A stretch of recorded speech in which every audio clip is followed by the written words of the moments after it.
네 분은 베트남 어디서 이렇게 어떻게 만나신 거예요? 난닝에서 중국 거기에서 가게 되면 결국은 하노이에 떨어져요. 하노이죠. 그러면 하노이에서 호치민까지 가는 기차가 있는데 저희를 태워준 그 분이 요거 31시간을 꼬박 가면 목적지에 도착하는. 나라가 길거든. 베트남어가 넘어. 베트남이 아니 길어. 한나 700km, 1700km.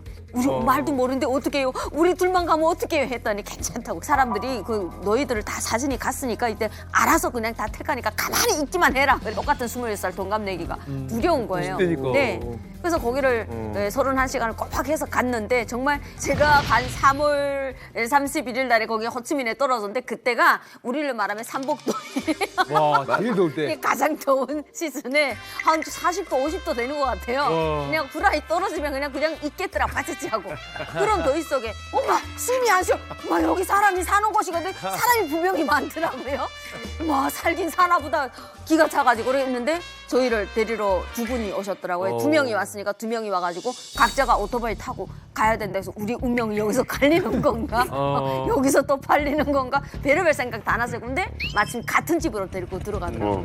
그래 딱 들어가니까 여기가 어딥니까 했더니 당분간 있을 곳이야 하고 이렇게 머리 허여허여한 유사장님이라고 하더라고요. 한국 사람이. 네, 한국 분이. 그래서 그 딱 들어갔는데 1차적으로 조사를 호구 조사를 해야 된다는 거예요. 그리고 바로 여기 나와 있는 그 조수순이가 우리를 호구 조사를 시키더라고요. 지금 종이장을 여러 장 내놓고 왜 탈북했는지 뭐 어쩐지. 어머니요? 네, 기숙사 사감처럼 네. 그 사이에 출세하셨어. 혼자서 이제 선배님이신 거지. 저보다 선배인 거예요. 예, 그래서 그또 얘기 보니까 한국 사람인가 이렇게 딱 봤는데 자기도 탈북민이라는 거예요. 나도 안경부터 성질내서 왔고 와 그렇습니까 반갑습니다 했더니 반가울 것도 여기 쑥 들어가다고 그러는 거야. 여기 쑥 들어가다고 그러는 거야. 나 혼자 있는 줄 알았거든요. 너무 반가웠는데. 네. 선배님, 네. 네? 왜 거기서 그거 하고 있는 거예요? 아까 방금 전에 뚱따리 잡았는데. 사감을 하고 있어. 뚱따리 하다가 호구 이거. 조사를. 그게 제가 하려고 했던 것 아니고요. 그냥 제가 딱 들어갔을 때는 한 40명 조금 있는 걸로 알고 언제 가지? 하면 에휴, 가는 동안 무료하니까 좀 공부? 아니 그냥 끼적이기 좀 하는 식으로 좀 물리학과. 영어를 좀 끼적이기를 했거든요. 근데 뒤에서 이렇게 보더라고요. 그 사장님이 보시더니 너 나 좀 도와달라 이러시는 거예요. 왜요? 그러니까 뭘 도울까요? 그러니까 이게 사람들이 갑자기 많이 오다 보니까 혼자서 이렇게 이 서류 전형이라든가 이런 거 진행하기에 좀 벅찬다고. 아니 숙소 사장님이 왜 그런 걸 해요? 그 진술서, 자술서 어떤 경위로 오게 됐으며 어떤 루트를 통해서 왔으며 그리고 마지막에 그 서약서까지. 서약? 예, 그 여기서 그 물어봤던 거를 이제 밖에 나가서 말을 하지 말아야 돼. 비밀 지켜달라는 엄지, 서약서까지 이렇게 해가지고 그거 받는 거 좀 도와달라고 그래가지고 그 이후 그때부터 제가 했던 것 같아요. 그래가지고 왜 탈북했고 어쩌고저쩌고 좀 간단한 이렇게 조사를 1차적으로 호구 조사를 마쳤어요. 그렇게 하고 방 배정을 어디를 받았다 해서 뚝 들어가니까 우리 배정 받은 방에 한 7-8명이 또 있는데 2차 호구 조사를 시키더라고요. 그래서 넌 어디서 왔고 그러니까 왜 우리 그 깜방이라 그래서 깜빡하면 자기소개하잖아.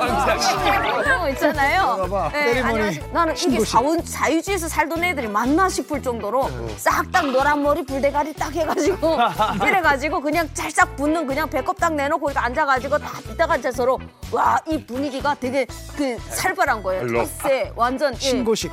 신고식이에요. 그냥 딱 근데 우리는 중국물 못 먹어본 아 그렇지. 아주 그냥 직행이잖아요. 그렇지, 그러니까 바로 어리버리 해가지고 그래가지고 너네 뭐 언제 받고 중국에서 어째니까 우리는 직행입니다. 금방 왔습니다. 막 이랬더니 근데 너네 북한에서 왔 진짜 직행하기 많이 어째 근데 다 살들이 통통하네. 예, 금방 온 애들은 다 삐짝 말라 있는데 저희가 좀 제가 지금 상태 봐도 한 5kg, 6kg 쪘었거든요. 저 그 사진 알죠? 그지커트하고 예, 이랬던. 거지커다가 통통했다 말까 걔는 다 말랐더라고요. 모르겠습니다. 그냥 굶지는 않았습니다. 이랬더니 앉아라.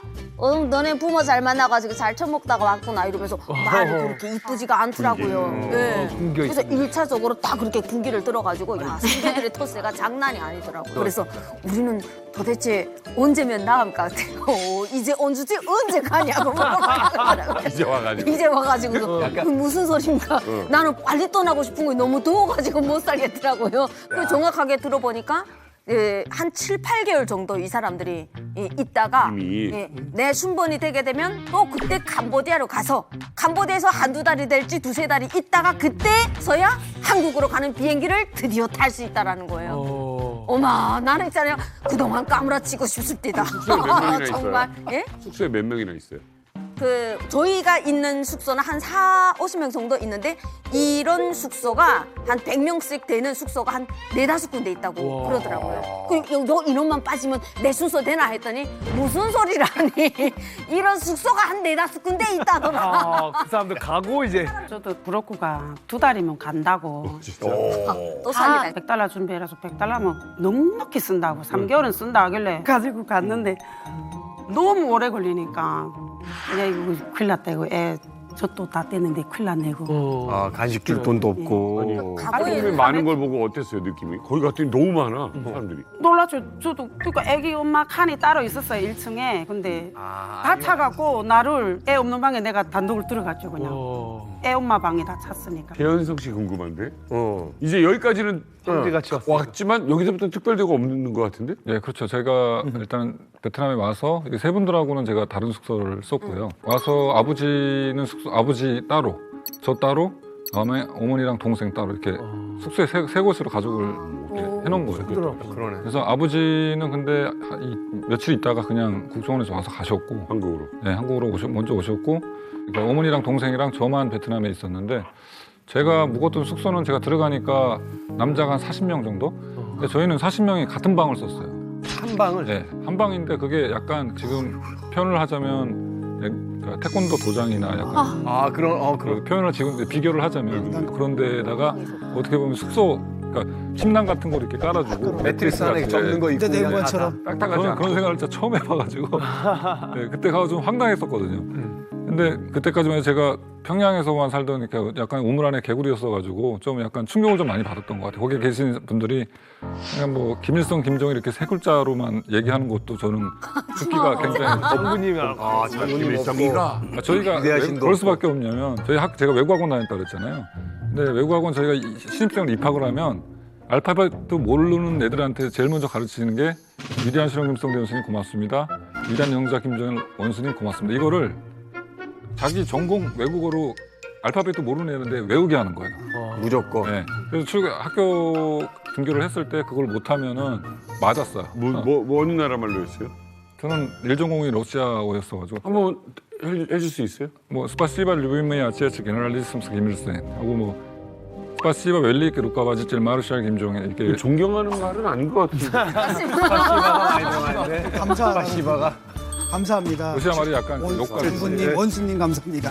뭐 그런 주입교육을 받다 보니까 좀 그때 당시에는 좀 충격이었던 것 같습니다. 저도 2010년에 그 시리아에 나갔지 않았습니까? 그때 인터넷을 접하면서 처음으로 김씨 일가의 혁명 역사가 다 거짓말이라는 데 대해서 이제 깨달았거든요. 충격 받으셨잖아요. 예, 충격을 받았어요 그때 진짜. 그러니까 이 저와 같은 사람들은 해외에 나오는 그런 케이스는 좀 괜찮은데 이제 그야말로 일반 주민들은 진짜 우물 안에 개구리거든요. 특히 평양 시민들은 사실 더 폐쇄적이라고 말할 수 있습니다. 왜냐하면 평양은 진짜 충성도가 높은 사람들도 살거니와 사회적 통제, 규율 뭐 굉장히 세거든요. 그렇기 때문에 이제 접하는 그러니까 한국 드라마, 영화 접하는 것도 몰래 접해야 되고 보는 것도 이불을 쓰고 들어가서 봐야 되고 예 그런 식으로 되어 있습니다. 근데 일단 저는 여기서 궁금해진 부분이 두 개가 있어요. 한 숙소에만 40-50명에서 뭐 100명까지 그런 숙소가 여러 개. 이걸 도대체 누가 운영하느냐. 일단은 이제 현실적인 문제잖아요. 돈이 있어야 되는 부분인데 이게 다 물어보세요. 다 물어보세요. 그리고 두 번째로는 아니 우리가 동네에 낯선 사람 한두 명만 돌아다녀도 더군다나 외국인이 그러면 벌써 티가 나는데 아무리 분산을 시켜놔도 그렇지 이게 40-50명이 그게 어떻게 안 걸려요? 일단 대전제는 그때 당시 베트남에서 북한을 탈출해온 탈북민이 돌아다닌다. 혹은 민간인이 불법 이 입국자인 탈북민을 보호하고 있다라면 베트남 공안에 의해서 적발됩니다. 베트남 당국이 봐주는 분위기가 아니었다. 그러면 더 놀라운 건 그렇게 100명에 달하는 무수히 많은 이 탈북민들을 5개, 4-5개의 이른바 숙소에서 어떻게 몰래 보호할 수 있었을까? 그 돈은 다 어디서 나왔을까? 일단 처음엔 베트남에서 미니 호텔을 운영하던 교민이 있었어요. 그리고 베트남과 우리나라를 오가면서 이른바 이제 북한 이탈 주민들을 돕고 지원하는 이 기독교계의 목사님들이 계셨어요. 아, 그래요? 그리고 베트남의 총영사관과 우리 국정원, 대한민국 정부 이 세 주체가 뜻을 모았죠. 그래서 베트남 영사관에서 이제 이 탈북민들을 캄보디아로 보내서 캄보디아에서 우리나라로 이제 들어오게 도왔던 거죠. 그래서 이 베트남에 있었던 그 숙소가 임시 거처 보호소 역할을 좀 했던 거죠. 그래서 하도 베트남까지만 가면 한국행이다라는 소문이 북한에 있는 주민들에게도 소문나서 당시에 베트남행을 택했던 탈북민들이 굉장히 많이 몰렸던 그런 시기였습니다. 그래서 아마 여러분들이 브로커랑 같이 베트남 땅에 당시에 도착했을 때 총영사관으로 브로커가 먼저 연락을 합니다. 그러면 총영사관이 이 숙소에 연락을 해요. 그럼 브로커가 여러분들을 숙소로 데려다 줬을 거예요. 네. 맞죠? 네. 이게 프로토콜이었어요. 자, 아무튼 이렇게 뜨겁고 뜨거운 베트남이라는 곳에서 이렇게 많은 북조선 사람들을 만나게 됐어요. 자, 그런데 우리 여성 세 분은 같은 숙소였습니까? 네. 같은 호텔이었고 방만 이 친구가 달랐고 주순이 언니랑 저랑 같은 방 썼고 그리고 이 지혜연 씨랑 같이 있었던 방에 최현미 씨랑 최현미 엄마가 같은 방 썼었어요. 네. 아니 그러면 현우 씨 지금 이 숙소가 층별로 어떻게 돼 있는 거예요?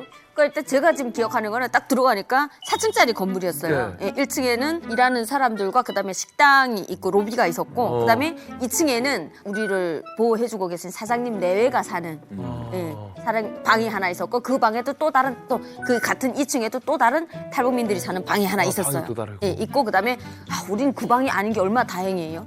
사장님이 가까이 있는 방이다 같은 층에 있다 보니까 조금만 떠들면 계속 혼나더라고요. 저희는 3층이었어요. 우리는 3층이란 말이에요. 너무 좋았어요. 3층에 방이 3개가 있었고 그다음에 4층에는 지금 생각하면 그게 옥탑방이었어요. 거기에는 옥탑방에 남자들이 있는데 우리는 1, 2, 3층은 여자들만 있으니까 마음대로 오르내릴 수 있는데 남자들은 밥 먹을 때만 문 열어줘요. 남자들은 아예 따로 가다 놓더라고요. 그래요? 그래서 왜 남자들은 저렇게 세장 속에다 이렇게 딱 가다 놓냐 했더니 이게 아무래도 그쪽에서 오랫동안 있다 보니까 외로우니까 연애를 자꾸 하니까 그거를 막으려고. 외출은 전혀 못했던 거고요. 전혀 못해요. 진짜? 네. 그럼 감옥 생활이죠. 아파야만 가요. 병원에 가려. 난 아프지도 않더만. 그러게 안 아프더라고요. 근데 여기서 이제 조금 궁금한 건 이런 겁니다. 어찌됐건 지금 이제 김진 기자가 이야기한 걸 들어보면 영사관도 관여가 돼 있고 민간 단체도 벌써 이제 배후에서 움직이고 있단 말이에요. 다 여러 이제 기관들이 다 합력을 해서 이제 운영이 되고 있는데 아까 이제 오신 분들이 468명이라고 했어요. 468명이면 이제 앞서 들었던 이야기를 이렇게 종합을 해볼 때 계속 적체가 됐다는 얘기거든요. 이런 현상들이 왜 생긴 겁니까? 일단 그 90년대 중반의 고난의 행군 그때부터 대량의 그 탈북자들이 중국으로 건너가요. 기억하시겠지만 그때부터는 귀순자가 아니라 이제 탈북자로 부르기 시작했잖아요. 뭐 그러면서 뭐 겪으신 것 같이 이제 인신매매도 당하시고 그러니까 대량 탈북자들이 이제 발생을 했는데 일단 중국에서 뭐 우리나라로 들어오는 그 당시에는요 좀 힘들고 초이스가 이제 동남아시아였는데 동남아시아 이제 3개국이라고 하면 라오스, 캄보디아, 베트남이잖아요. 근데 베트남밖에 선택권이 없었어요. 왜냐하면 라오스와 캄보디아는 전통적으로 친북 국가거든요. 근데 베트남 같은 경우에는 95년도에 도이모이 정책이라고 해가지고 개혁 개방 정책을 하면서 일단 95년도에 미국과 수교를 해버려요. 그 적극적으로 이제 신서방 정책을 펼치거든요. 그러니까 일단 딱 봤을 때 라오스는 못 가, 캄보디아는 못 가, 초이스는 베트남밖에 없잖아요. 그래서 베트남으로 꾸역꾸역 내려오시는데 너무 이제 인원들이 이제 밀려오니까 베트남 당국도 어쩌지 하다가 타이밍을 놓쳐버린 거예요. 그래서 적체가 되기 시작한 거죠. 당시가 노무현 정부 때였거든요. 그래서 대북 친화 정책을 이제 추진하고 있었던 상태였고요. 그다음에 뭐 김정일 그 위원장과 남북 정상회담도 추진하고 아직 안 한 상태구나. 예, 좋은 관계를 유지해야만 했던 상황인데 아시다시피 베트남은 북한과 상당히 서로 이제 파병까지 했을 정도로 긴밀한 사이거든요. 그다음에 사실 또 탈북민은 그쪽의 입장에서 보게 되면 불법 입국자예요. 그렇죠. 그런데 문제는 뭐냐면은 베트남 정부가 다 알았다고 보거든요, 저는. 다, 왜냐하면 400명의 불법 입국자가 한 곳에 모여 있는데 그걸 아무리 바보다 하더라도 그걸 몰랐겠어요? 공산국가. 그러니까 이제 난감한 겁니다. 근데 보내는데 그럼 공식적으로 보내게 되면 북한 눈치를 봐야 되는 거예요. 그럼 비공식적으로 보내려면 뭐 바다로 배를 태워서 밀항을 시켜야 된다, 뭐 이런 거거든요. 이러다 보니까 이제 적체될 수밖에 없는 거죠. 법을 못 찾고 있으니. 그런데 문제는 뭐냐면 이게 계속 늘어나가지고 지금 400에서 거의 500명이 됐던 거 아닙니까? 네네네. 더 이상 갈 수는 없었던 거죠. 아니 그러면 사실 이 탈북민 분들은 이제 기약도 없이 이제 한국 갈 날만 기다리고 있는 거잖아요. 그리고 이제 한 숙소에 100명씩 계시면은 정말 이 베트남 공안들한테 걸리면 어떡하지 하면서 좀 조마조마했을 것 같은데 어떠셨어요? 일단 저희 사장님이 매일 항상 저희한테 올라와가지고 하시는 얘기가 조용히 해라.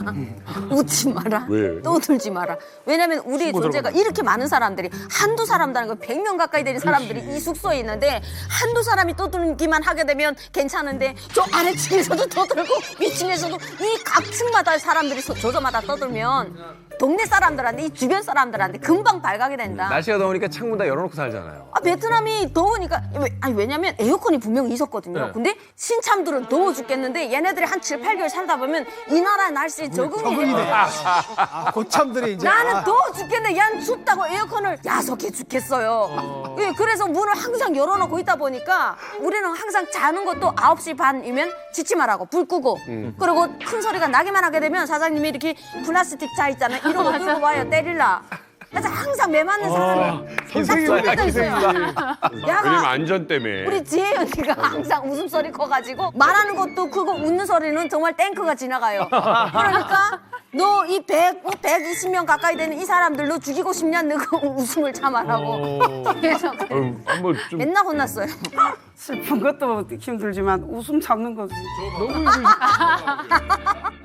좀 답답하게 되면 때로는 뭐 오락해다고 막 노래도 부르고 입에서 좀 시간을 보냈으면 좋겠는데 그걸 절대 금지한 거예요. 신발을 신을 일이 없겠는데? 당연하죠. 예. 들어갈 때 딱 신발 벗어놓고는 나올 때까지는 신발을 신어보죠. 몇 달이나? 저는 1월 9일 날 들어갔다 7월 27일 날까지 신발 못 신어봤어요. 와, 반년을. 예. 사장님들이 이분들을 괴롭히려는 게 아니라 안전을 위해서. 우리 안전 때문에 그런 안전 거예요. 때문에. 안전을 위해서. 저희가 한번 공안이 막 왔다고 근데 걱정하지 말아라 하면서도 사다리가 이미 다 널려져 있고 좀 이렇게 어디로 내려가라고. 어디로 내려가라 저기 있어라 하고 막 그래가지고 저희가 예행 연습을 했지.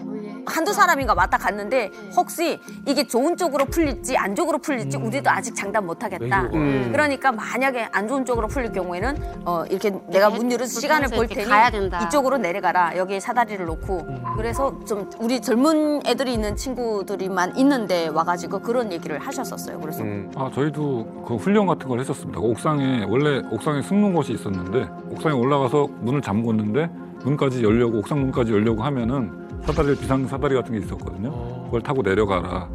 근데 지금 와서 생각해 보니까 그게 사실 불가능하거든요. 마음 먹고 베트남 경찰들이 잡으러 왔는데 둘러싸면. 건물에서 사다리 타고 그러니까 지금 생각해 두는 게 베트남 정부에서도 약간 알고 있었다는 게 좀 이해가 지금 되는 것 같아요. 저희만 한 줄 알았거든요. 근데 이렇게 다른 호텔이었잖아요. 그러니까 다른 호텔도 다 같이 이렇게 한 번씩 다 대피 훈련을 하지 않았나, 갖지 않았나 막 이런 생각도 들긴 해요.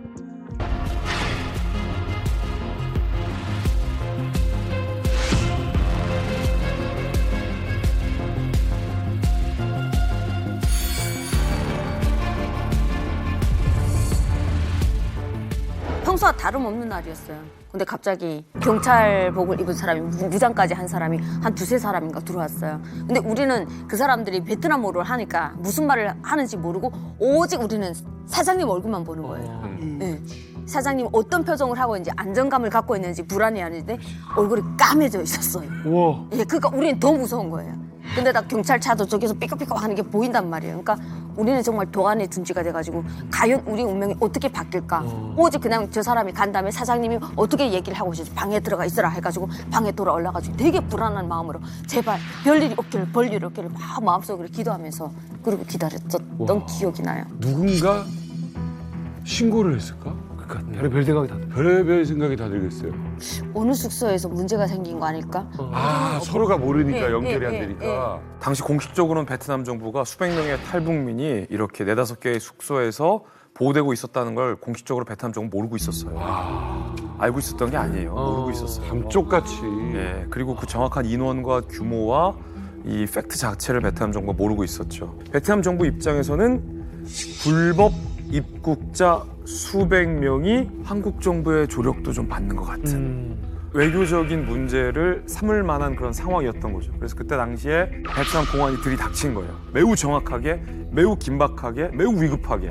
공안이 다녀갔어요. 숨죽이면서 모두가 다 기다리고 있고 그때 아마 숙소를 운영했던 이 교민 사장님들도 매우 당황했었어요. 청천벽력 같은 소리가 들려옵니다. 바로 베트남 당국이 468명 전원을 원래 있던 곳으로 보내겠다. 예? 라는 결정을 공식적으로 발표합니다. 그러니까 공식적으로요? 본국이란 말을 안 쓰고요. 북한으로 보낸다는 게 아니라 탈북민들이 있었던 중국으로 보낸다는 거. 근데 그 말은 북한으로 보내겠다, 강제 북송하겠다는 말과 똑같은 거죠. 그렇죠. 중국으로 보내진 탈북민들은 어떻게 되겠습니까? 다시 북으로 보내지게 되고 북으로 돌려보내지면 어떻게 되겠습니까? 처형되는 거죠. 야, 이런 일이 있었다고요? 그때 그 사장님이 그 베트남 뭐 경찰들이 왔다 갔다 한 다음에 그다음에 어떻게 됐냐 어떻게 됐냐 우리는 계속 그 사장님 입만 쳐다보고 있는 거예요. 그랬더니 베트남 당국에서는 우리를 돌려보내기도 어디로요? 그랬더니 북한은 아니고 정확한 표현이 베트남 오기종 국가로 돌려보내겠다. 그러니까 베트남은 인권 문제에 있어서 네. 북한까지는 안 보내겠다. 나는 여기까지만 그러면 중국이 우린 다 중국 통해서 왔는데 했더니 그렇지. 빠지겠다. 뭐 북한에 가서 죽으란 거랑 똑같이 하고 뭐 북한에 가서 죽으란 거랑 똑같이 하고 그때 거기서 싹 다 통곡하고 막 난리였었던. 그 당시 이제 베트남이 굉장히 딜레마에 빠졌을 거예요. 이러지도 못하고 저러지도 못하고. 그렇죠. 92년도에 우리가 베트남이랑 수교했어요. 그리고 또 역사적인 사건이 95년도였는데 95년도에 베트남이랑 미국이랑 수교를 해요. 이게 굉장히 쇼킹한 뉴스였어요. 베트남전이 75년도에 끝나거든요. 20년 만에 서로 총불을 겨누고 싸웠던 국가가 손을 잡았다라고 굉장히 큰 월드 뉴스였거든요.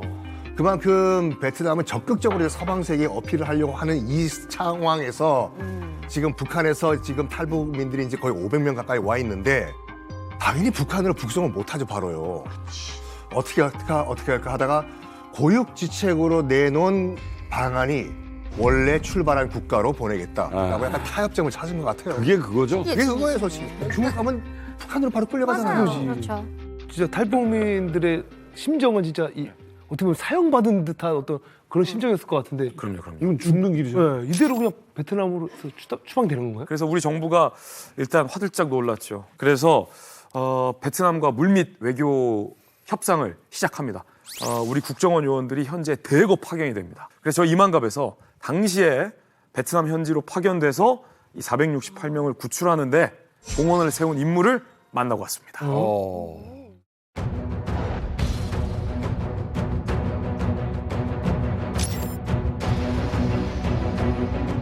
제 기억상으로 2004년 7월 초였었던 것 같습니다. 갑자기 국장님께서 호출을 하셔가지고 갔더니 지금 베트남에 탈북민이 한 400여 명이 숨어 있다.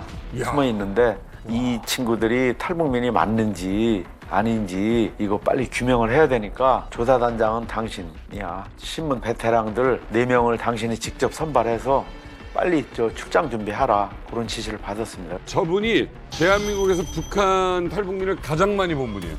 어느 지역이든 인물을 다 알고.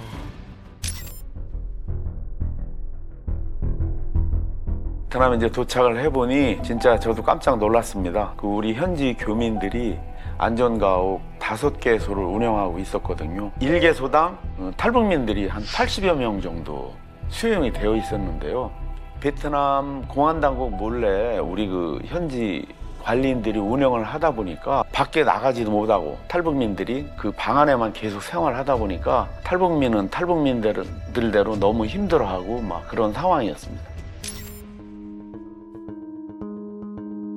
저희 이제 뭐 출장 요원은 5명이 갔는데 각 그 안가당 뭐 80명이 있다 보니까 단시간에 많은 인원을 뭐 빨리 조사해야 되는 막 그런 어려움이 있었습니다. 그리고 이제 그 저희가 또 조사하는 와중에 탈북민들이 계속 유입이 되는 겁니다. 그러면 이제 또 영사관에서 연락이 와가지고 호치민시 뭐 어느 커피숍에 탈북민 몇 명이 있다 하면은 한 2명 정도 또 보내서 그 친구들이 탈북민이 맞나 안 맞나 우선 확인을 하고 또 이제 안가에 또 수용을 시키고 그렇게 해서 저희가 이제 최초에 갔을 때는 400명이었는데 최종적으로 입국한 인원이 468명이 되게 된 것입니다.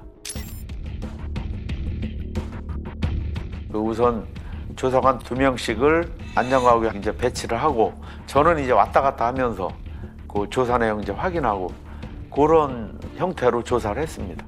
신원 사항부터 탈북하게 된 과정, 베트남에까지 오게 된 행적을 쭉 조사를 하면 이 친구가 탈북민이 맞거나 안 맞는지 금방 저희가 확인할 수가 있거든요. 사실은 탈북민 속에 중국 동포들이 좀 껴서 오는 경우가 많이 있거든요. 그러면 중국의 학제하고 우리 북한 학제랑 틀리기 때문에 그리고 북한에서 뭐 생활청화 같은 거 많이 하니까 그런 부분에 대해서 이제 집중적으로 질문을 하게 되면 바로 그건 판명할 수가 있습니다. 그 중에 또 하나는 저희가 북한 애국가를 한번 불러봐라. 이제 이것도 시킵니다. 그러면 이제 뭐 탈북민들은 뭐 다 거의 다 하니까 그 당시에 간첩은 없었고요. 중국인이 중국 동포가 6명이 있었습니다. 저희가 베트남 현지 출장 가서 다 밝혀내가지고 또 자부심도 있습니다.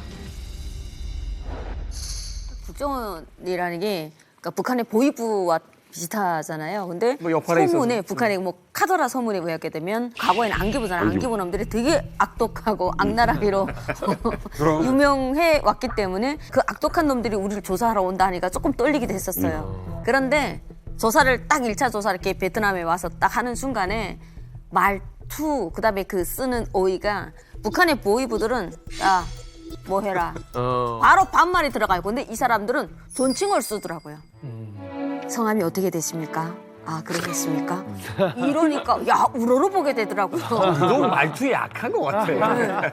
말수가 그러니까 그러셨어요? 아니셨어요? 성함이 어떻게 되는데 여기에서 뭐가 있냐면 고단 쓴 게 지금 쓰시는 이 성함은 본명이십니까? 북한에서 쓰시는 본명을 말씀하셔야 됩니다. 예, 본명입니다. 했더니 아 그러시군요. 그럼 고민중에 있는 한자도 같이 써 쓰십시오. 이러는 거예요. 네, 그래서 어머 고민중에 한자 없는데 했더니 있지 않습니까? 무슨 말씀이 있습니까? 당연하는 거야. 야, 요 사람 말았네. 가짠가 해가지고. 또 보는구나. 예, 또 보는 거예요. 그래서 나는 딱, 야, 그게 없습니다. 그 다음에 자신 있게 내가 자신 있으니까 그건 절대로 없습니다. 내가 보장합니다. 북한 사람. 그러니까 알겠습니다. 패스하고 딱 그러니까 넘어가고. 중국인인가 체크하는 거죠. 네. 한자 써보는 거 알면 딱 하니까. 저도 저 북한에 있을 때는 아예 몰랐거든요. 국정원이 뭔지. 하긴 한국도 몰랐는데 국정원에서 왔대요. 뭐 중국에서 알기로는 국정원이 뭐 북한의 뭐 보위부 똑같이 다 똑같이 그냥 그걸 받아들였을 거예요 아마. 근데 저도 보위부라 그러면 굉장히 긴장하고 무섭지. 떨고 예 그래가지고 이러고 앉았거든요. 딱 앉아가지고 아, 자세 편안하게 앉으셔도 돼요. 이렇습니다. 막 이러면서 쿠들 이러고 앉아가지고 막 이렇게 질문하는데 갑자기 애국가를 불러버려요.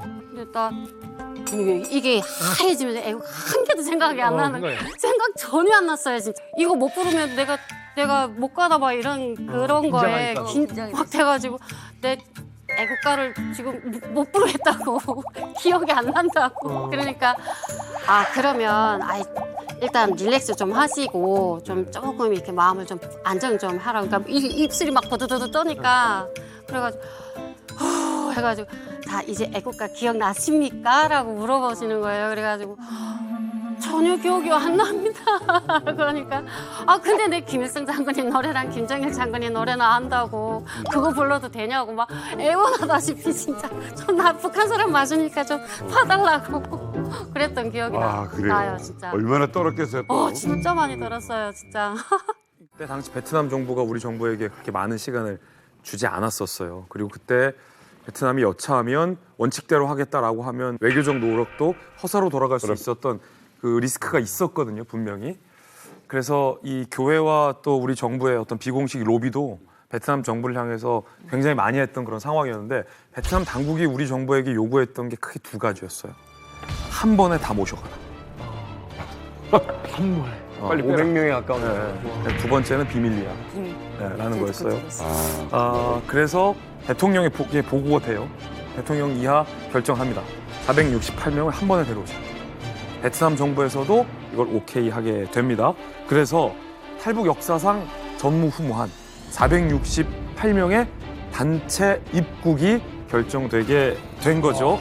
당시 이제 베트남에서 그해 10월 7일부터 아시아 유럽 정상회의가 개최될 예정이었거든요.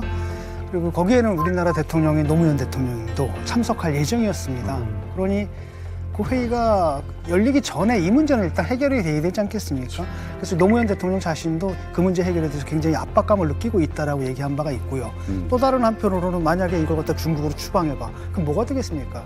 인권 문제가 발생하는 거거든요. 국제회의를 개최하는 나라에서 인권을 침해하는 그런 행위를 했다라고 국제적 비난을 받을 수는 없었던 거죠. 그래서 베트남 정부에서도 좀 전향적으로 판단을 내린 것 같습니다. 우여곡절 끝에 2004년도 7월 27일과 28일 이틀에 걸쳐서 468명의 탈북민이 드디어 한국 땅을 밟는데 성공합니다. 탈북자 230여 명이 꿈에 그리던 한국 땅을 무사히 밟았습니다. 어제 이어서 오늘도 탈북자 240여 명이 입국함으로써 사상 최대 규모인 460여 명의 탈북자 입국이 모두 마무리됐습니다.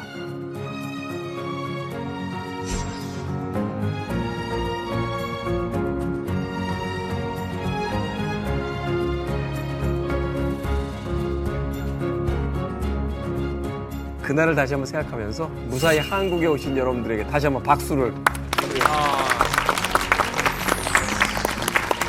대한민국에 딱 도착을 했잖아요. 처음 딱 도착했을 때 그 기분은 좀 어땠어요?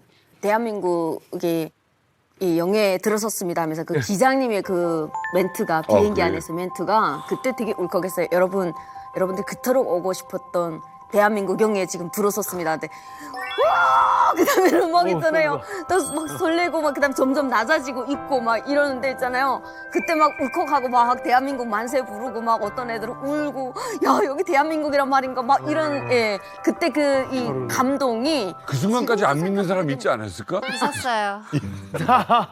아니 근데 창문으로 풍경을 보면 벌써 알잖아. 모르지. 비행기를 탄 적이 없잖아요. 저 같은 경우는 이렇게 차를 이렇게 취재진들이 있는데 고개를 보이지 말래요, 얼굴을. 버스에 올랐는데 이걸 열지 말래요. 아직 끝난 게 아니구나. 이게 아직도 이게 간첩들이 계속 오면서 우리를 이렇게 죽이려고 하는구나라는 그런 불안감에 너무 떨어가지고 저 진짜 완전 장트러블까지 와가지고 막 그랬었거든요. 근데 연수원이라는 곳에 저희를 한번 확 몰아넣었어요. 400 몇 명을 갖다가 딱 들어서니까 거기 그 관계자분들이 딱 어서 오세요 막 이러면서 네 환영합니다라고 너무 나긋나긋하게 말씀을 해주시는 거예요. 그러니까 아 이제야 도착했구나. 이제 마음 푹 넣으시고 짐 푸시면 돼요. 이렇게 됩니다라고 얘기를 하시는 거예요. 아 예 하고 화장실부터 달려갔던 기억이 그러게. 네 정말 그때 저는 완전 긴장이 굉장히 많이 됐었어요. 정말 한국의 진정으로 왔구나. 어디서 딱 느꼈냐면 국정원 선생님이 호명하는 순서대로 내리시면 됩니다. 일어서서 내려오시면 됩니다. 그러면서 주순이 씨, 지혜연 씨 하는데 막 나를 보고 씨란다 막 드라마에서 막 연수 씨, 막 현주 씨 하는데 괜히 설레는 거예요. 무슨 동무, 전여동무 막 이렇게 하지 무슨 씨 하니까 너무 좋은 거예요. 그래서 그 버스를 드라마에서 오는 한 장면이네. 네, 그 장면 내가 드라마를 찍고 있는 거야 지금. 거기서 온 사람들이 C 발음 잘 안 돼서 유현주 C. 맞아요. 근데 한국 사람들이 하는 발음을 딱 들으니까 진짜 내가 한국에 왔다라는 게 실감이 나는 거야. 그 버스를 타고 가는데 공항에서부터 쫙 나가는데 야 공항이 왜 이렇게 깨끗합니까? 부드러워? 번쩍한 게 고소 얼마나 그냥 깨끗한지 찰떡을 구불려도 먹을 수 있겠어요. 공항 바닥이. 네. 어디 북한에 찰떡 떨어진 먹나 그냥 더러운 게 다 붙어가지고 근데 이 정도로 깨끗하더라고요. 야 진짜. 그리고 우리가 딱 들어갔는데 들어가는 순간부터 그 여기 로비에 있는 TV랑 커다란 TV에 우리 모습이 그 버스 막 나오고 생방송으로 나오는 거예요. 그러니까 우리 모습이 여기 한국에서 막 방송되고 있다가 신기한 거예요. 생방송. 네, 그래서 숙소 방을 다 배청받고 다 샤워하고 나와서 또 우리 뉴스 뭐 나오나 해가지고 뉴스에 빨개가지고 너 드라마 보겠다. 이씨 저 드라마를 무슨 드라마야? 야! 그만 보고 뉴스 보자. 우리를 보자. 이 사진 한 장 때문에 대한민국은 물론 전 세계가 들썩하게 됩니다. 해외 북한 식당에서 일하던 근로자 13명이 집단 탈출한 뒤에 어제 입국했습니다. 모두 같은 식당 종업원들로 식당 종업원들이 한꺼번에 귀순한 것은 이번이 처음입니다.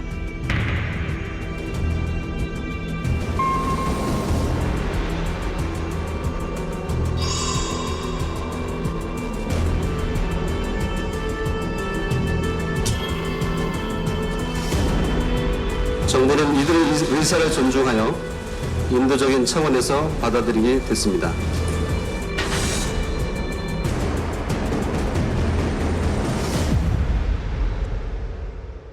이 사실 누가 봐도 여행 후에 이렇게 돌아오는 입국하는 사진 같은데 북한에서는 이제 외화벌이를 위해서 그 이제 해외에다가 많은 사업을 이제 벌리고 있는데 그 중에 한 사업이 이제 식당 사업입니다. 그래서 해외에 나가 보면 그런 식당들이 되게 많아요. 이 식당에는 이제 종업원들이랑 관리자 겸 감시자 겸해서 이제 지배인을 붙여서 내보내거든요. 그래서 이제 지배인이 이렇게 관리 감독을 하면서 감시까지 하고 때로는 이제 보위 지도원도 같이 나와서 감시를 하는데 왜냐하면 그 폐쇄적인 북한에서 살다가 갑자기 탁 트인 이제 이 개방적인 자유의 맛을 보면 흔들리기 쉽거든요. 그거를 감시하기 위해서 진짜 정말 거의 고문 수준의 감시를 한단 말이에요. 예. 그것도 이제 단체로 13명이 통째로 넘어왔다고 그래가지고 정말 남북 역사상 이게 전례 없는 일이 아닌가 이게 무슨 일이지 깜짝 놀랐습니다. 어마어마하지. 자, 과연 당시 2016년 4월에 중국 식당에서는 어떤 일이 있었습니까? 그 장소는 저장성에 있는 닝보, 우리 발음으로 영파라는 도시죠. 150명이 들어갈 수 있는 큰 홀. 그리고 인공기와 오성 호응기가 휘날리는 홀. 어느 날 한 번 그 지배인이 종업원들을 한 명씩 부르더래. 이렇게 불러가지고 무슨 말을 했냐면은 솔직히 말해가지고 나 북한 체제에 염증을 느낀다. 그래서 난 남조선으로 가려고 한다. 원래 나 혼자 가려고 했는데 너희들도 같이 갔으면 좋겠다. 같이 가면 너희들 대학도 가고 더 나은 삶을 살 수가 있을 것 같다. 같이 가자. 이렇게 물어봤다고 하는데 그때 이제 종업원들이 이렇게 생각했대요. 이 양반이 뭘 잘못 먹었나? 혹시 지금 우리 남성을 지금 검열하는 것이 아닌가? 그럴 가능성이 없으니까. 그래서 저도 남조선으로 가겠습니다. 라고 말을 하는 순간 딱 걸렸어. 그런 말을 하는 것이 아닌가라고 오해를 했는데 가만히 말을 듣고 보니까 이 지배인의 표정이 굉장히 진지했다 이거죠. 지금 그 당시에 그 식당에서 일하던 종업원이 22명이었어요. 근데 말씀처럼 이 지배인이 한 19명 정도한테 같이 남한으로 가자라고 권유를 한 거예요. 이게 진짜일까 가짜일까 했는데 진짜인 것 같아. 그냥 남한으로 가기로 했어. 그런데 비밀이 새어나가지 않을 수 없겠죠. 그렇죠. 그래서 이 지배인이 이러다가 남한은커녕 북한으로 그냥 바로 송환되는 게 아닌가 엄청 두려움을 느꼈어요. 그러던 와중에 하늘이 도와준 것처럼 이 식당에 나가 있는 북한 보위부의 감사원이 갑자기 일이 생겨서 북한으로 간다고 하는 거예요. 감시원이? 네. 그래 이날이다. 이날을 D-Day로 잡고 이날 이제 우리는 남한으로 가자라고 정하게 됩니다. 그래서 그 D-Day 날 아침에 여느 때처럼 이 지배인이 출근을 했는데 갑자기 직원 3명이 사라지고 없는 거예요. 같이 가기로 했는데 그래서 CCTV를 돌려봅니다. 돌려봤더니 뒷문으로 빠져나가고 도망가는 거. 사실 이런 일이 있었다고 북한에게 신고를 하는 뒤늦게 알게 된 거예요.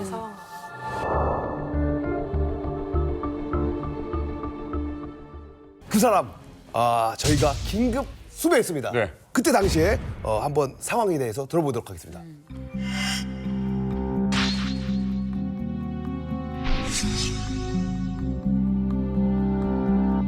하나, 둘, 셋. 선생님 안녕하세요. 저 채널A의 김진 기자라고 합니다. 네, 안녕하세요. 네. 오, 이분이야? 탈북을 반드시 하셔야만 했던 긴박했던 일이 있었나요? 그 말을 흘리고 다니고 지배인이 뭐 한국 간데 통하고 다니는데 손님이 주주라 뭐 이런 식으로 아니까 다를까 보이브 스파이 통해서 지금 비밀이 새나오기 시작하는 거예요. 아침에 보이브 스파이가 이제 일부 애들을 이제 해외에 가지고 이제 5명이 사라진 거예요, 신고하러. 네. 그래가지고 갑자기 뜻밖의 상황이 벌어졌잖아요. 네. 인원 정도만 하는데 5명이 없는 거예요. 닝보가 이제 중국 상해에서 차로 1시간 거리예요. 근데 이제 남방에는 이제 북한 사람이 많지 않다니까 상해에 있는 보이부 이제 대표부가 이제 총 관할했거든요. 남방 지역을. 그러면 상해에서 이제 신고 갔으면 1시간은 뭐 우리를 잡으러 올 수 있거든요, 차로. 그래서 이제 그렇게 가다가 또 뭐 경찰도 걸리고 제가 뭐 산전수전도 많이 겪었습니다. 그래서 이제 14명 종업원하고 저까지 해서 총 15명이 이제 출발을 했습니다.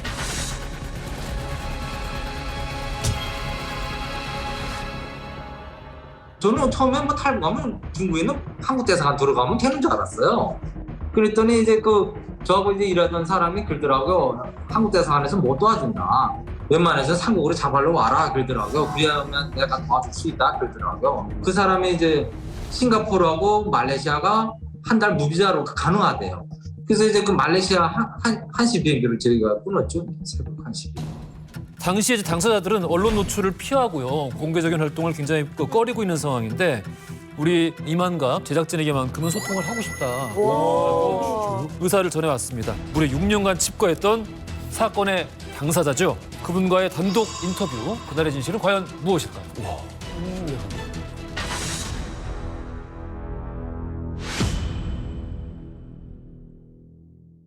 지배인에게 처음 탈북 이야기를 들었을 때의 심정은? 너무나 생각 밖의 일이었어요. 처음에는 안 간다는 애들이 더 많았겠죠? 너무 무서우니까. 자, 근데요, 여기서 이 주목해야 될 게 있다면 지배인이 인터뷰한 건데 정부가 끼어있냐라는 의혹이 계속 돌았던 거잖아요. 그래요. 우리 국정원을 어떻게 접촉하실 수 있었나요? 저희 식당에 이제 조선족 분들이 많이 오시니까 이제 한국에 갔다 온 소리들을 이제 많이 엿듣게 되었죠. 그 중에 이제 단골 손님이 있을 거 아니에요? 그래서 이제 그 단골 손님 통해서 이제 소개를 받았죠. 이제 제가 이제 국정원에다 한국 정부에 이제 SOS를 날렸어요. 이제 시간 문제다. 탈출을 해야 되겠다. 중요한 건 그거네요.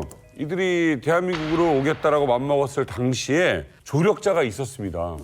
네? 저희도 이제 중국에서 딱 넘어왔을 때 베트남에 있는 그 한 집이었는데 거기 목사님이 운영하시는 곳이었어요. 근데 거기 들어가서 한 보름 정도 있는데 한국 국정원 분들이 오셨더라고요. 오셔가지고 일단 조선족인지 걸러내고 탈북자라는 게 조금 이제 신뢰가 가면 그때 물어보거든요. 정말 대한민국에 가기를 희망하냐 이러면 희망한다 그러면 거기서부터 이제 저희가 생활할 수 있는데 필요한 자금 같은 거를 국정원에서 지원해주고 그리고 탈북민들이 한국에 오면서 국정원 사람들과 협력해야 되는 이유는 그냥 하나의 관문인 것 같아요.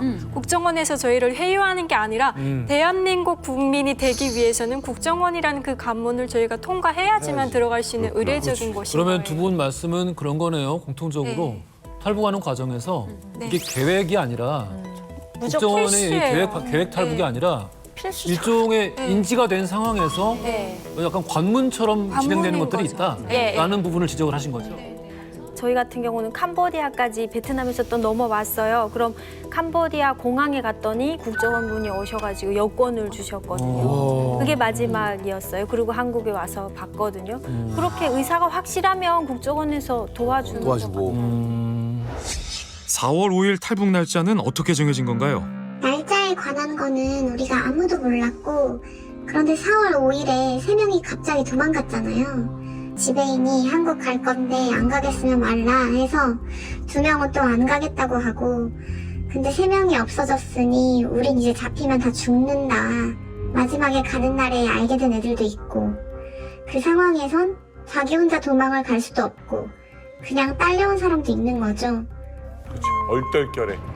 어떻게 보면 3명이 그날 갑자기 도망간 일이 나머지 종업원들에게 선택지가 없게 만든 거예요. 대화는 안 했지만 속으로는 다 같이 가는 걸로 생각은 하고 있었죠. 이쯤 되면. 중국에서 말레이시아 비행기 타고 올 때는 우리 다 입이 얼어붙어 있었어요. 우리가 잡히면 안 되는 쫓기는 상황이었기 때문에 음식이 나와도 아무도 안 먹고 서로 아무런 대화도 안 했어요. 그렇죠. 눈치가 있으니까. 그렇죠. 3명이 먼저 도망간 시점 이후부터는 이 사람들은 이제 움직이지 않으면은 반역자 된 거예요. 선택의 여지가 이미 지금 반역자가 됐으니까 어찌 됐든 움직일 수밖에 없는 거야 이 사람들은. 강제성은 없었다. 예. 이건 이 인터뷰를 통해서 확인이 된 것 같아요. 어쨌든 얘기를 들어보니까 13명이 집단 탈북을 하게 된 전말에는 납치도 아니고 뭐 강제성 없었고 결국에는 자의반, 타의반 올 수밖에 없었던 상황이 된 거예요. 너무나 긴박하니까 같이 우르르 딸려서 갈 수밖에 없는 상황이 된 거예요. 그게 아니면 선택할 수가 없었던 거예요. 얼떨결에가 이런 거네요. 이 여직원이 이제 인터뷰한 데서 가장 이제 팩트를 찝어야 될 건 선택의 여지가 없다고. 선택의 여지가 없다. 그러니까. 이제 3명이 먼저 띄므로써 나머지 사람들은 선택의 여지가 없었다. 그러니까. 왜 그러냐면 이 3명은 뛰어가지고 나머지 사람들은 변절했다. 아, 라고 이건 보고하기 다예요. 때문에 네. 이게 선택의 여지가 없었다 하는데 중점을 두고. 오케이. 그 맞는 이거 사진 찍혔을 때 어떠셨어요? 좀 언론에 공개됐을 때? 국정원 TV를 보는데 뉴스에 우리 사진이 나오는 거예요. 공개 안 되는 조건으로 알고 있었는데 우리 부모님들 다 어떡하냐 화가 많이 났어요. 우리 다 멘붕이 와서 국정원이 우리 눈치 보느라 한참 동안 조사도 제대로 못했어요. 그러니까 이제 화가 난 거야. 종업원분들이 화가 났어. 이거 왜 공개하냐. 행방불명으로 해주겠다 했는데. 북한 뉴스에 우리 부모님들 나온 영상도 다 국정원에서 TV로 봤어요. 부모님이 나오면 우리가 다 같이 위로해주고 두려웠고 정말 무서웠고 앞으로 어떻게 살아가야 할까 이런 아픔이 치밀어 올랐어요. 이거 해서는 안 되는 거였네요. 우리가 평양에서 바로 탈북한 게 아니라 중국에서 3년을 생활하다가 탈북해서 3년 동안 얼굴을 못 봤단 말이에요. 집으로 돌아갈 시기였는데 탈북을 해서 더 보고 싶었고 마음이 너무 안 좋았어요. 제일 아픈 것을 건드린 거예요. 자, 남북은 물론 외신들까지 주목을 했던 이 사건. 6년이 지났습니다. 사건 발생 6년이 지난 지금 이들은 한국에서 어떤 삶을 살아가고 있을까요? 대부분 다 대학을 진학했어요. 20대 초중반이었고 우리 나이에 나가서 사회생활을 적응한다기보다는 대학생 생활을 하면서 사회에 대해 알아가는 적응이 필요하니까 국정원에서 신경을 썼죠. 그 과정에 어려움은 있었고 뭐 중퇴해서 쉬고 결혼한 애들도 있고 대학을 졸업을 했는데 취직이 안 돼서 힘들어한 사람도 있고 근데 그런 적응 과정은 필요하죠.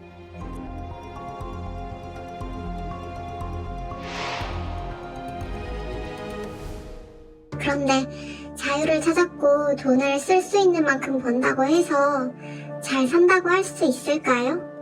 모든 탈북민들이 그렇듯이 고향에 가지 못하고 부모님을 보지 못하는 게 계속 마음 한구석에 남아있죠. 탈북민들이 가질 수밖에 없는 상처인 것 같아요. 저도 이분들보다 한 3, 4개월 먼저 왔어요, 제가. 거의 같은 네, 시기에. 같은 시기죠. 여만큼 선배죠. 예. 그래서 저는 한국에 나와서 그래도 뭔가 헤매다가 그 주민등록증이라는 걸 받고 신나서 대학교 입시를 갔어요. 근데 이분들은 그 시기에 왔으니까 임시증명서 이런 걸 가지고 오셨더라고요. 근데 누가 봐도 북한 식당 종업원들이 들어오고 있는 거예요. 다르죠. 멋지게. 머리 완전 포니테일에 그 원피스에 까만 구두 신고. 근데 이분들은 완전 북한 식당 말투를 쓰시더라고요. 그분들은 하나원에 안 가셨어요.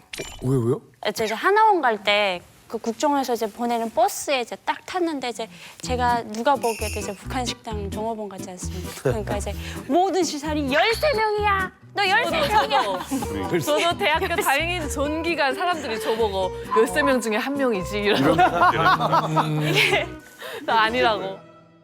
제목이 붙어버리잖아요. 무슨 사건도 그렇고. 맞아요. 13명 다. 제목이 붙어버리면 타이틀 붙으면 여기서 못 벗어나는 거예요. 그러면 북한 분들끼리도 교류를 못하게 되는 거 아니에요? 이렇게 인터뷰를 굉장히 어렵게 시도한 거거든요. 왜냐하면 자신들은 수면 위로 드러나고 싶지가 않아요. 맞아요. 우리한테 좀 할 말이 뭐가 있냐라고 조심스럽게 제작진에서 물어봤더니 사실은 너무 힘들고 너무 무서웠다. 내가 한국 사회에 적응할 수 있을지 그것조차도 의문이고 확신이 들지 않았는데 한국에 오면 신변 보호를 위한 경찰관이 옆에 늘 붙어 다니잖아요. 사실 거기에서 우리는 안도감을 느껴야 되는데 그것조차 압박감으로 다가왔다. 그럴 수 있죠. 더 불편. 그리고 말씀하신 것처럼 한국 사회에서도 그리고 탈북민 사회에서도 어디에도 소속되지 못하는데 이유야 어떻든지간에 여기 남한에 온 분들은 여기서 열심히 적응을 잘 하시고 북에 계시는 부모님들도 어차피 평양에 있는 것보다 여기 남한에 있는 게 더 행복하니까 조건이 좋고 이제 마음을 비우고 그냥 잘 살아라. 세월이 가다 보면 언젠가는 벌 수도 있겠지. 그냥 그렇게 생각하는 게 우리 국민들이 좀 위로해 줬으면 좋겠어요.